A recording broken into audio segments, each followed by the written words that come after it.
بسم اللہ الرحمن الرحیم۔ ڈاکٹر طاہر القادری صاحب کے نزدیک قائد اعظم رحمہ اللہ تعالیٰ اور علامہ اقبال رحمۃ اللہ علیہ، ان کا جو تصور مملکت تھا وہ کیا تھا، یہ انہوں نے بیان کیا۔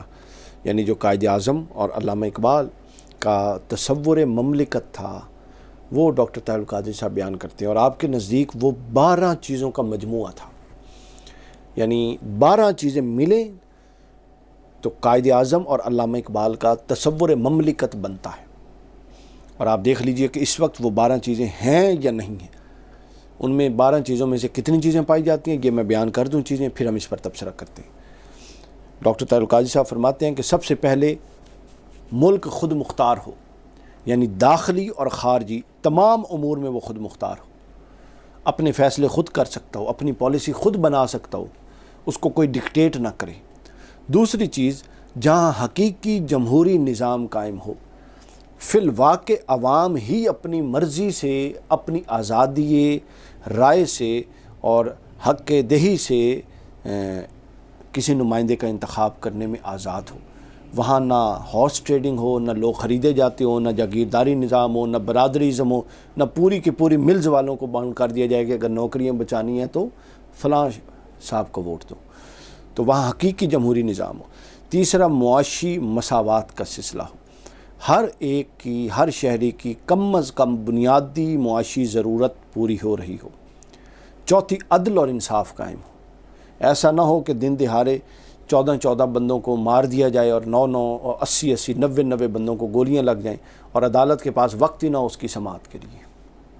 پانچواں، حقوق انسانی کا تحفظ۔ ہر مکتب فکر اور ہر طبقہ فکر، حتیٰ کہ غیر مسلم جو بھی ملک اس پاکستان میں رہے گا، اس کے حقوق، بنیادی حقوق کا تحفظ ہوگا۔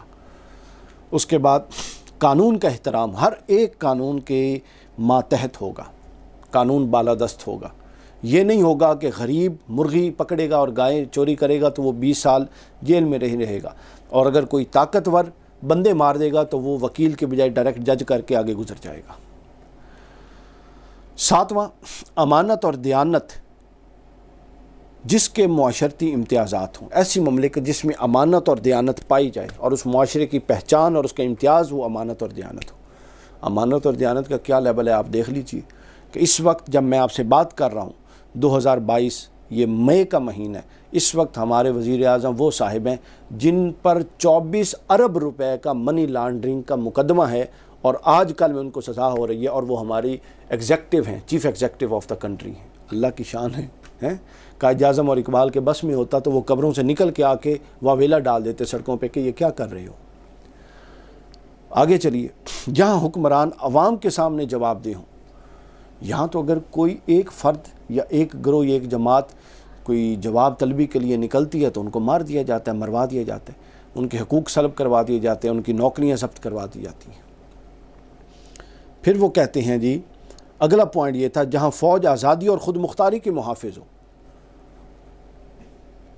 اس سے اگلا پوائنٹ یہ ہے، 10واں پوائنٹ، جہاں عدلیہ آزاد اور خود مختار ہو اور جلد اور سستا انصاف مہیا کرے۔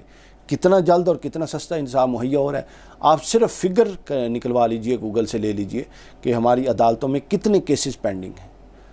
ہاں، اگر کوئی ارب کھرب پتی شخص آ جائے تو اس کی over the night office time کے بعد رات کو اور اتوار کو بھی عدالتیں کھل جاتی ہیں، اور اگر کوئی غریب آدمی جائے اس کے لیے پھر اس کی تقریباً 2 سے 3 نسلوں کو انصاف کے لیے زندہ رہنا پڑتا ہے اور دھکے کھانے پڑتے ہیں۔ جہاں کی بیوروکریسی عوام کی خادم ہو۔ آپ دیکھ لیجیے بیوروکریسی کس کی خادم ہے؟ بیوروکریسی تو حکمرانوں کی خادم ہے۔ جیسے ہی حکمران آتے ہیں وہ پہلے پورے اپنے وفادار بیوروکریٹ لاتے ہیں۔